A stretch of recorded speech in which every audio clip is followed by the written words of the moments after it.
If the police want to, they can find a criminal even from the underworld.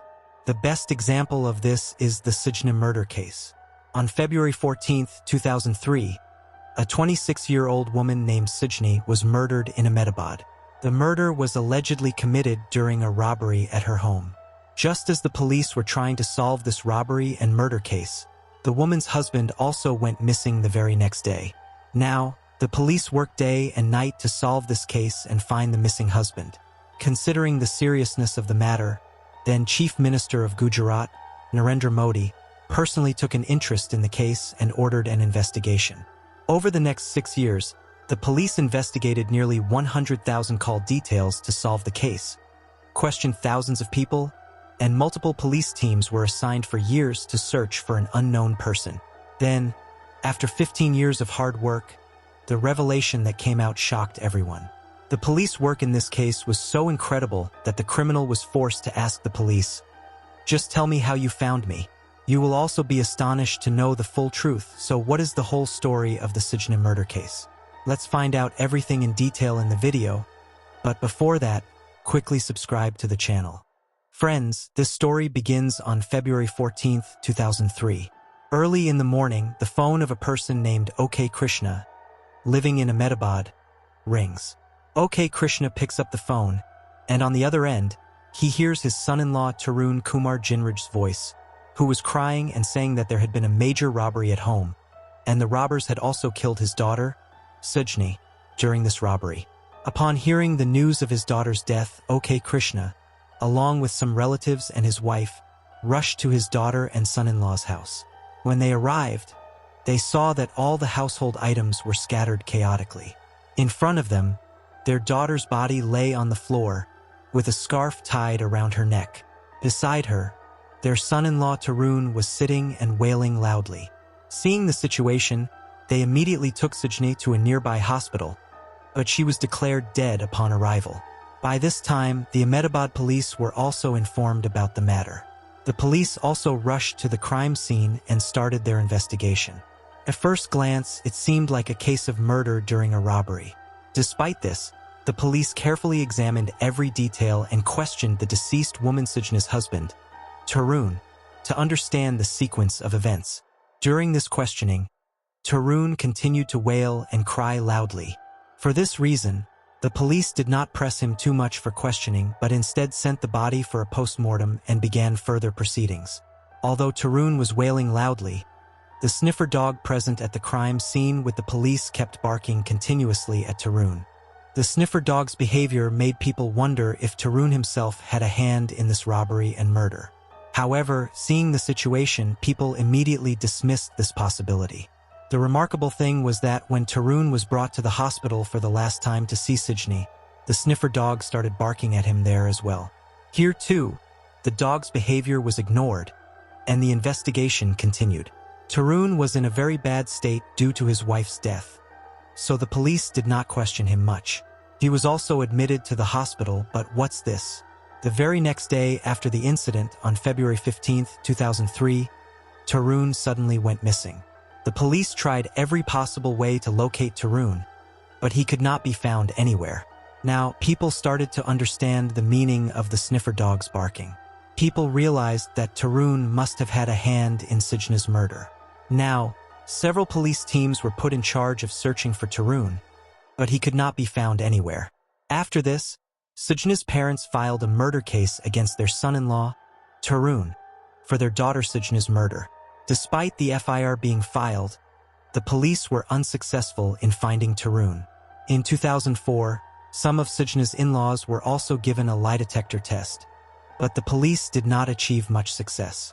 Sijna's murder happened in 2003, and now it was the year 2006.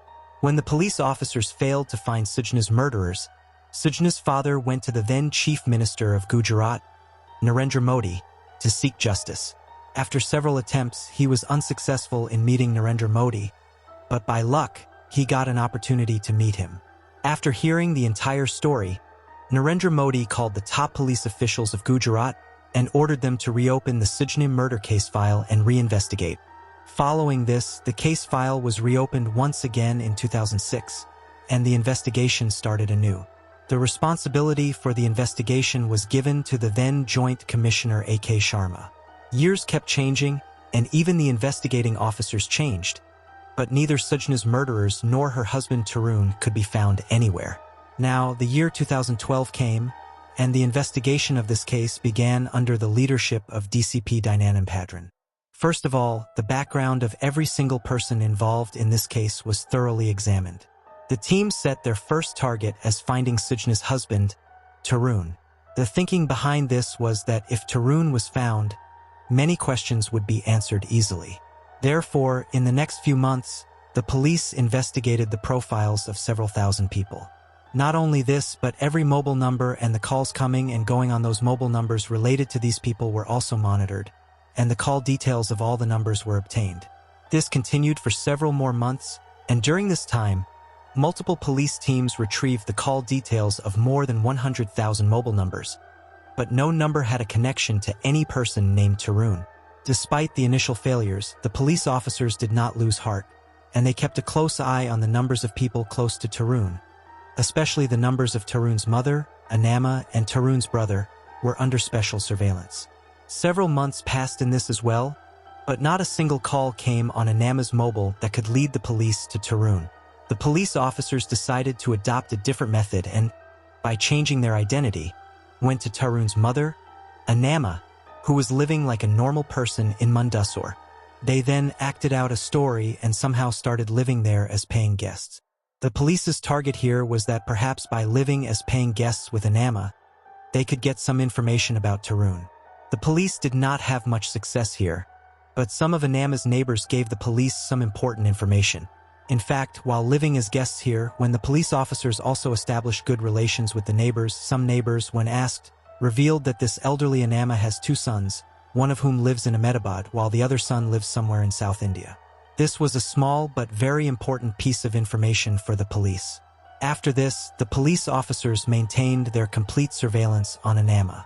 The investigation revealed that Anama also used to go to Kerala from time to time. When the police officers kept continuous surveillance on Anama, they found out that the reason for her going to Bengaluru after going to Kerala. To find the answer to this question, the police officers now put Anama's mobile number under surveillance and started to search the details of every number coming and going on it. Despite monitoring for several months, the police did not find a single suspicious number on Anama's mobile. Despite this, the police officers kept an eye on Tarun's mother's mobile. The hard work of the police officers finally seemed to be successful one day. In fact, one day, a call from an unknown number came on Anama's mobile. When the details of this number were retrieved by the police, it was found that the number was registered in the name of a woman named Nisha Perveen, who was living in Bengaluru. Before the police could retrieve the details of this Nisha Perveen, a few months later, a phone call from a landline number came on Anama's mobile. This was a very big breakthrough for the police. Now, when the details of this landline number were retrieved, it was found that this landline number was registered in the name of a multinational company named Oracle India Private Limited in Bengaluru. Now, a police team reached the office of Oracle India. This company had the data of approximately 35,000 employees. The police understood that Tarun was living here by changing his identity. This information was very big.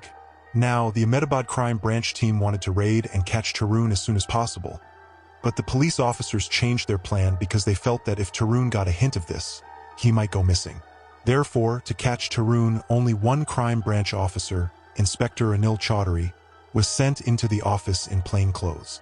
On this day, Tarun was on night duty. Inspector Anil Chaudhary, in plain clothes, went straight to Tarun's cabin and, without saying anything, said, "Hello, Mr. Tarun," and extended his hand towards him. For the first time in 15 years, someone had called that person Tarun. Upon hearing the name Tarun, the person in front of him was stunned and started sweating. Upon hearing, "Hello, Mr. Tarun," the person in front extended his hand toward the inspector. This confirmed that the person present was indeed Tarun, who was associated with the company as Praveen Betelli. As soon as Tarun was identified, Inspector Anil immediately informed his team downstairs and immediately told Tarun that his game was over and he should come with him. Tarun understood that the police had finally found him after 15 years of hiding his identity. Therefore, he also started walking with the police without any resistance. As he was walking, Tarun just asked the police one question: "Just tell me how you found me." On October 22, 2018, Tarun was arrested and presented before the court, from where he was handed over to the police for further questioning. The police first questioned Tarun about Sijni, who had died 15 years ago. While revealing this, Tarun said that there was no robbery at home. He was not happy after marrying Sijni. In reality, Tarun was having a love affair with someone else, but on the advice of his family members, he met a woman named Sijni, who worked in a bank and then married Sijni in 2002. Very soon, he got bored of the marriage and then, on Valentine's Day, promised his girlfriend that he would give her a very big gift. After this, he came to his Hira Panna apartment in Bhopal and strangled his wife with her scarf. After that, he scattered all the household items and then staged a robbery at home. First, the police's sniffer dog expressed suspicion of Tarun, and after that, the needle of suspicion pointed towards Tarun during questioning and the initial investigation. For this reason, Tarun took advantage of the opportunity and ran away the next day. After running away from there, he went to his girlfriend and told her that he had killed his wife and would now marry her. Hearing this, the girlfriend pushed Tarun away, saying that she could not marry a murderer. According to Tarun's revelation, after this, he went to his friend Praveen Batelli, who lived in Bhopal. Praveen Batelli was Tarun's junior in college. Here, Tarun told Praveen that he had suffered a great loss in business and now he had no home, no money, and no job. Therefore, he asked him to get him some work. Seeing Tarun's condition, Praveen hired him as an English teacher in his own coaching institute. While working here, a mischievous idea came into Tarun's mind, and he slowly became very close to Praveen and then started using his personal computer as well. During this time, he secretly scanned all of Praveen's documents and college certificates. In those documents, Tarun put his own photo in place of Praveen's and started living as Praveen Batelli himself. Using these forged documents, Tarun also got a passport and other government documents made in the name of Praveen Batelli. He spent some time here and there and then went to Bengaluru in 2012, where he got a good job at Oracle India Private Limited based on Praveen's documents. In exchange for this job, the company also gave him an annual package of 22 rupees lakh. He also went to America 3 times on company tours. The remarkable thing was that he did all these tours and jobs on the basis of fake documents, but he was never caught. In 2012, Praveen met a girl named Nisha. After meeting for a few days, Praveen told Nisha that his parents had died in an accident. Hearing Tarun's fabricated story, Nisha fell in love with Tarun, and then they got married and started living in a luxurious apartment in Bengaluru. After the marriage, whenever Tarun's parents came to Bengaluru, Tarun would tell Nisha that they were his uncle and aunt. Over time, Tarun and Nisha also became parents to 2 children. After all these revelations, Tarun was arrested and sent to jail. He is currently in jail. In this case, Tarun's wife, Nisha, was also questioned, and Nisha said that she only knew this person as Praveen Batelli. As for the current status of the case, Tarun, who once had a high-paying job, is now serving his time in jail. Since his arrest, he has continuously appealed for bail on different grounds, but he has not been granted bail by any court and is currently in jail. When the Ahmedabad police solved this case, the Ahmedabad police were highly praised across the country. Friends, what do you have to say about this police investigation? Please tell us in the comment box. If you like our hard work, please like and share this video. If you have not yet subscribed to the channel, please do so quickly. Thank you.